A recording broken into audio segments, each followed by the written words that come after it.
I haven't followed the reports that have been all throughout the year, but my general memory is that the data is reporting that crime is down.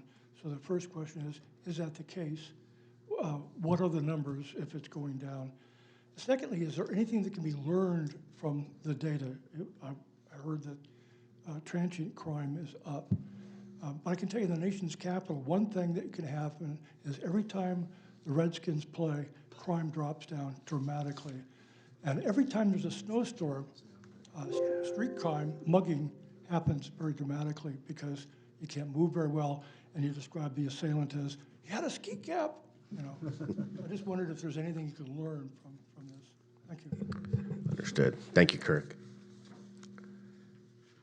All right, we'll close public comment on 15.1. Chief, I don't know if anything you wanted to, I know the numbers are going to get even better in terms of our data, but if you had any comments. They're just, you know, I think most people are aware. There are trends. Sometimes trends are influenced by weather, time of year. Summertime is always a busier time for us. Crime overall is down, which is great. We get a lot of calls to quality of life issues on folks that welfare checks, checking suspicious persons, littering, just the very minor stuff that doesn't necessarily require enforcement action, but does benefit the community to have an officer respond and address that problem. So it's when we talk about crimes, when we talk about calls related to transient activity, it may not be an actual crime. It could just be some form of quality of life or a welfare check or suspicious person, and a lot of that is just, it's abated by presence. A lot of times we get there and then find that the person is in need of some sort of additional help, either medical or psychiatric. So it's still incumbent upon the community to let us know when they see something, give us a call. Our officers are they're highly trained, they're very skilled, and 9 times out of 10 they usually know the person that they're being called out to check on. So we still encourage that. Because we're there does not necessarily mean that a crime was committed or that we're taking enforcement action. That's a very small portion of our job. Our primary concern is obviously life safety and keeping a safe and healthy community. So. Well, thank you. Chief, do you have a sense of how many daily calls we're getting from the Navigation Center? Well, we had one this morning of an overdose, and we had a call, I believe it's an indecent exposure call at the library. So those are the 2 that I heard on the radio. So those calls they're happening a handful of times a day.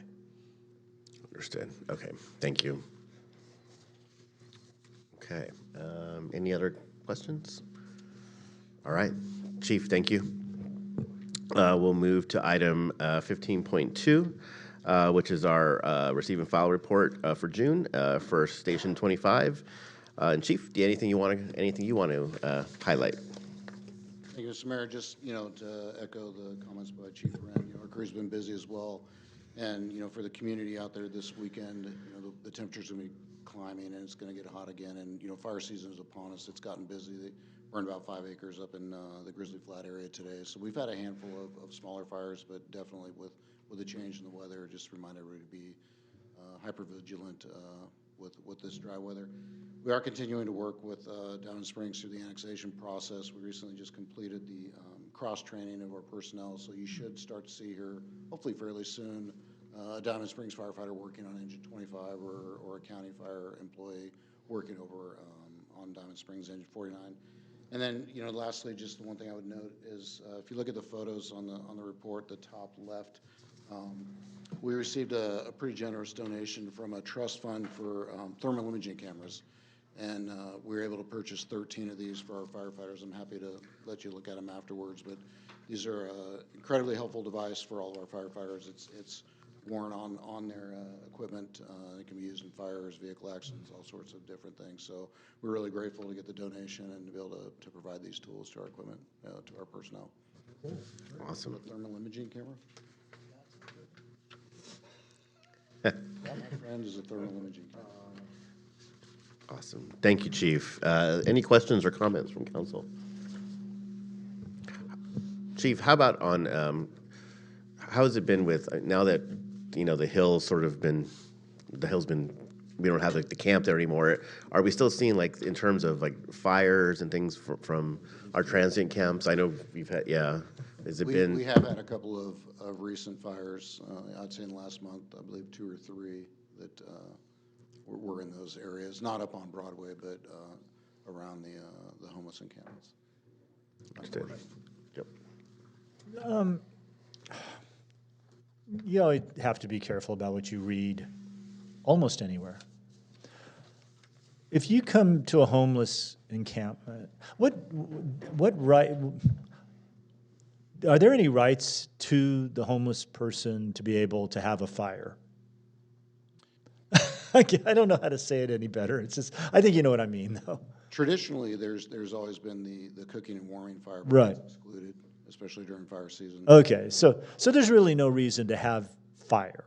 Correct. Okay, that's kind of, you hear a lot We're of really fortunate that with the working relationship we have with the police station, Right. police officers, we're there in tandem, so they've got our back and we've got theirs. Okay, all right.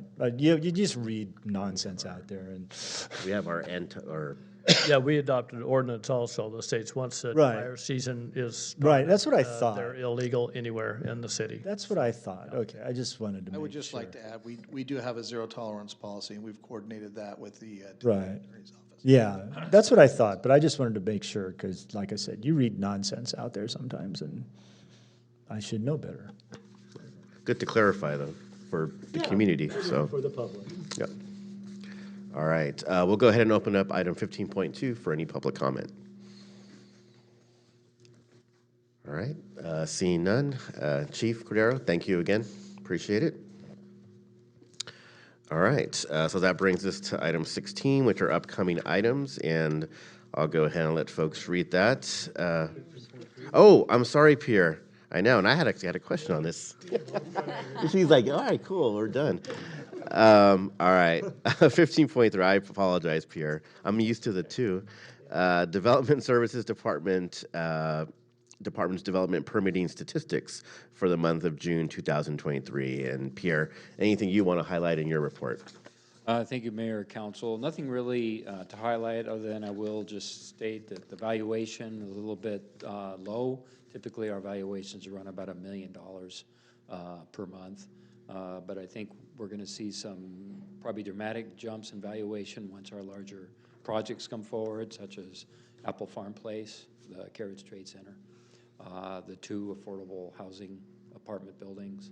Those are all going to be coming up probably within the next few months. So I think we'll see some big numbers, hopefully, in the near future. Thank you.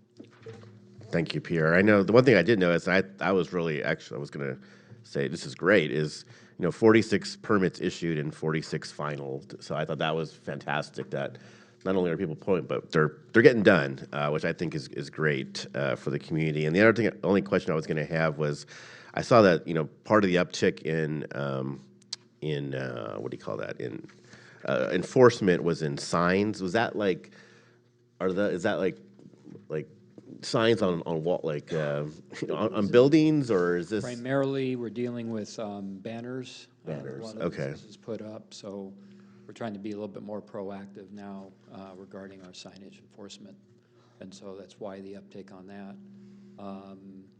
But with regards to building permits, I think we're being a little bit more proactive with working with the contractors. So when the permits are about to expire, we reach out to them and have them do the final inspection, where in the past that wasn't done, and then it would immediately turn into a code enforcement item, because for whatever reason, either the project owner or the contractor didn't actually complete the work and call for that final inspection, and then it would expire, and then we don't know if the work was done properly. So we're very proactive in reaching out, and that's been successful in keeping those numbers down. Got you. Thank you. Do you have a- I'm just gratified to see earth being moved over there by Home Depot. yeah. And then I guess also off of, I always call it Dog Pound Road. I'm just old.